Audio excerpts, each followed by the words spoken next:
Hello friends, എല്ലാവർക്കും ഇന്നത്തെ വീഡിയോയിലേക്ക് സ്വാഗതം. ഒക്ടോബർ 16-ാം തീയതി വിക്ടേഴ്സ് ചാനലിൽ 8ാം ക്ലാസ്സിൻ്റെ കേരള പാഠാവലിയിലെ ക്ലാസ് ഉണ്ടായിരുന്നു. അതിൽ രണ്ട് പ്രവർത്തനങ്ങളുടെ ഉത്തരമാണ് ഇന്നത്തെ വീഡിയോയിൽ ഉൾക്കൊള്ളിച്ചത്. ഞാനും 8ാം ക്ലാസ് തന്നെയാണ് പഠിക്കുന്നത്. ഞാൻ എഴുതിയ ഉത്തരം നിങ്ങളുമായി പങ്കുവയ്ക്കാമെന്ന് ആഗ്രഹിക്കുന്നു. അതുകൊണ്ട് തന്നെയാണ് ഈ വീഡിയോ ചെയ്തത്. നിങ്ങൾക്ക് ഉപകാരപ്പെടുമെന്ന് വിചാരിക്കുന്നു. നമുക്ക് ചോദ്യോത്തരം നോക്കാം. ഒന്നാമത്തെ ചോദ്യം: ഓണം, വിഷു, തിരുവാതിര ഇവയിൽ ഏതെങ്കിലും ഒരു ആഘോഷത്തെക്കുറിച്ച് ലഘുക്കുറിപ്പ് തയ്യാറാക്കുക. ഓണം: സന്തോഷവും ഐശ്വര്യവും നിറഞ്ഞ ഓണക്കാലത്തിന്റെ സ്മരണ പുതുക്കി പൊന്നോണ നാളുകൾ വന്നാൽ അത് സന്തോഷത്തിന്റെ നാൾ കൂടിയാണ്.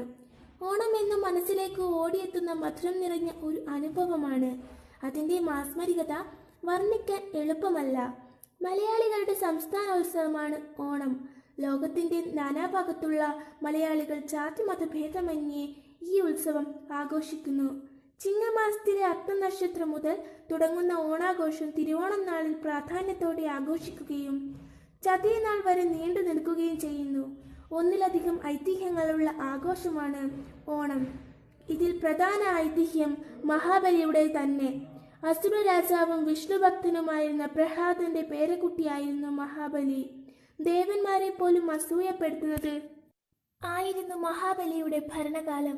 മഹാബലിയുടെ ഐശ്വര്യത്തിൽ അസൂയാലുക്കളായ ദേവന്മാർ മഹാവിഷ്ണുവിന്റെ സഹായം തേടി. മഹാബലി വിശ്വജിത്ത് എന്ന യാഗം ചെയ്യവേ വാമനനായി അവതാരമെടുത്ത മഹാവിഷ്ണു ഭിക്ഷയായി 3 അടി മണ്ണ് ആവശ്യപ്പെടുകയും മഹാബലി അതിന് അനുമതി കൊടുക്കുകയും ചെയ്തു. ആകാശം മുട്ടെ വളർന്ന വാമനൻ തന്റെ കാൽപാദം അളവുകോലാക്കി 2 അടിക്ക് തന്നെ സ്വർഗവും ഭൂമിയും പാതാളവും അളന്നെടുത്തു. 3ാമത്തെ അടിക്കായി സ്ഥലമില്ലാതെ വന്നപ്പോൾ മഹാബലി തന്റെ ശിരസ് കാണിച്ചു കൊടുത്തു. ആണ്ടിലൊരിക്കൽ, അതായത് ചിങ്ങമാസത്തിലെ തിരുവോണ നാളിൽ തന്റെ പ്രജകളെ സന്ദർശിക്കുന്നതിന് വാമനൻ മഹാബലിക്ക് അനുവാദം നൽകി. അങ്ങനെ എല്ലാ വർഷവും തിരുവോണ നാളിൽ മഹാബലി തന്റെ പ്രജകളെ അദൃശ്യനായി സന്ദർശിക്കുവാൻ വരുന്നു എന്നാണ് വിശ്വാസം. പരശുരാമനുമായി ബന്ധപ്പെട്ട് മറ്റൊരു ഐതിഹ്യവും ഓണത്തെ സംബന്ധിച്ചിട്ടുണ്ട്.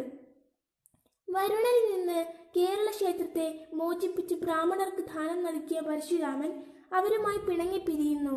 മാപ്പപേക്ഷിച്ച ബ്രാഹ്മണരുടെ അഭ്യർത്ഥന മാനിച്ച് വർഷത്തിലൊരിക്കൽ തൃക്കാക്കരയിൽ പരശുരാമൻ അവതരിക്കുമെന്ന് വാഗ്ദാനം ചെയ്യുന്നു. ഈ ദിനമാണ് ഓണമായി ആഘോഷിക്കുന്നത് എന്നാണ് സങ്കല്പം. കഥകൾ എന്തൊക്കെയായാലും കേരള ജനതയെ ഒന്നാക്കി നിർത്തുന്ന ഒരു വികാരം കൂടിയാണ് ഓണം. ഓണം ഒരു വിളവെടുപ്പ് അല്ലെങ്കിൽ വ്യാപാരോത്സവം കൂടിയാണ്. ഓണത്തിന്റെ പ്രധാന ആഘോഷങ്ങളിൽപ്പെട്ടതാണ് ഓണപ്പൂക്കളം. അത്തം പത്തോണം എന്നാണ് ചൊല്ല്. ചിങ്ങമാസത്തിലെ അത്തം നാൾ മുതൽ 10 ദിവസം പൂക്കളമൊരുക്കി മാവേലി തമ്പുരാനെ സ്വീകരിക്കുന്നു. ഓണത്തിന്റെ മറ്റൊരാകർഷണം ഓണസദ്യയാണ്. ഉണ്ടറിയണം ഓണം എന്നാണ് ചൊല്ല്. കാളൻ, നോലൻ, എരിശ്ശേരി, പുളിശ്ശേരി, പപ്പടം, ഉപ്പേരി, അവിയൽ, സാമ്പാർ, മോര്, തോരൻ, പായസം എന്നിവയെല്ലാം കൂടി വിഭവസമൃദ്ധമായ സദ്യയാണ് ഓണത്തിന് ഉണ്ടാകുന്നത്. ലോകമെമ്പാടുമുള്ള മലയാളികൾ ഒത്തുകൂടുന്ന സുദിനം കൂടിയാണ് ഓണം. ചിങ്ങപ്പുലരിയ ഐശ്വര്യത്തിന്റെയും സമ്പൽ സമൃദ്ധിയുടെയും ഈ നാളുകളിൽ മലയാളിയുടെ മനസ്സിൽ ഗൃഹാതുര ഓർമ്മകൾ നിറയുന്നു.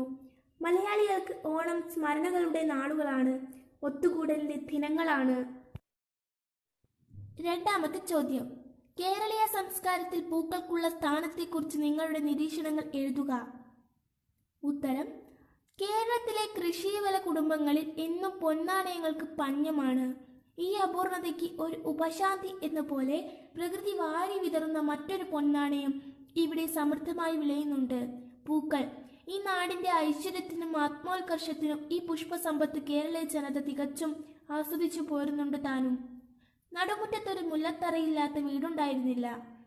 മുറ്റത്തൊരറ്റത്ത് തുളസിത്തടം, കുളക്കരയിൽ പുഞ്ചിരിച്ചു നിൽക്കുന്ന വെള്ളിയില ചെടി, തൊടി നിറയെ മുക്കുറ്റി, മുക്കിലും മൂലയിലും തഴച്ചു നിൽക്കുന്ന മന്ദാരം, ചെമ്പരത്തി, കോളാമ്പി, വഴിവക്കത്തെ കറുകനാമ്പ്, തുമ്പക്കുടം, വേലിക്കിടയിലൂടെ നിശബ്ദമായി പാളി നോക്കുന്ന ശംഖുപുഷ്പം, കുന്നി നിറയെ കൂത്താടുന്ന കാട്ടുപൂക്കൾ.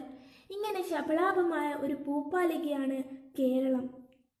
പൂവറുക്കൽ, മാലകെട്ടൽ, പൂക്കളം വരയ്ക്കൽ, പൂജിക്കൊരുക്കൽ ഇതെല്ലാം ഒരു ദിനാരംഭത്തിലെ നൈതിക ധർമ്മങ്ങളാണ്.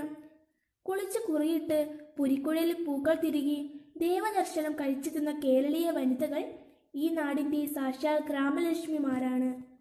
പുഷ്പം ആത്മാവിൻ്റെ അല്ലെങ്കിൽ ജീവിതത്തിൻ്റെ പ്രതീകമാണ്. വിജ്ഞാനത്തിൻ്റെയും ഐശ്വര്യത്തിൻ്റെയും ഉപാസനമൂർത്തികളായ സരസ്വതിയും ലക്ഷ്മിയും പത്മാസനത്തിൽ വിരാജിച്ചരുളുന്നു. കവികളാൽ വാഴ്ത്തപ്പെടുന്ന നായികാനായകന്മാരുടെ ഉപമാനങ്ങൾ പോലും പൂക്കളാണ്. പൂക്കൾ കേരളക്കരയെ വർണ്ണങ്ങളാൽ ചാലിച്ചിരിക്കുന്നു. ഏതാഘോഷത്തിനും പൂക്കൾ വേണം, അത് കല്യാണമായാലും പൂജയായാലും. അതുകൊണ്ട് തന്നെ കേരളീയ സംസ്കാരത്തിൽ പൂക്കൾക്കുള്ള സ്ഥാനം പറഞ്ഞറിയിക്കാൻ വയ്യ. പൂക്കൾക്ക് നമ്മുടെ ഇടയിൽ വലിയ സ്ഥാനം തന്നെയാണ്. എല്ലാവർക്കും ഇന്നത്തെ വീഡിയോ ഇഷ്ടമായെന്ന് കരുതുന്നു. ഇഷ്ടമായെങ്കിൽ തീർച്ചയായും ലൈക്ക് ചെയ്യണം, നിങ്ങളുടെ ഫ്രണ്ട്സിനൊക്കെ ഷെയർ ചെയ്യണം. ഇനിയും ഇങ്ങനെയുള്ള വീഡിയോസ് ലഭിക്കാൻ എൻ്റെ ചാനൽ സബ്സ്ക്രൈബ് ചെയ്യുക. അടുത്ത വീഡിയോയിൽ നമുക്ക് വീണ്ടും കാണാം. ബൈ.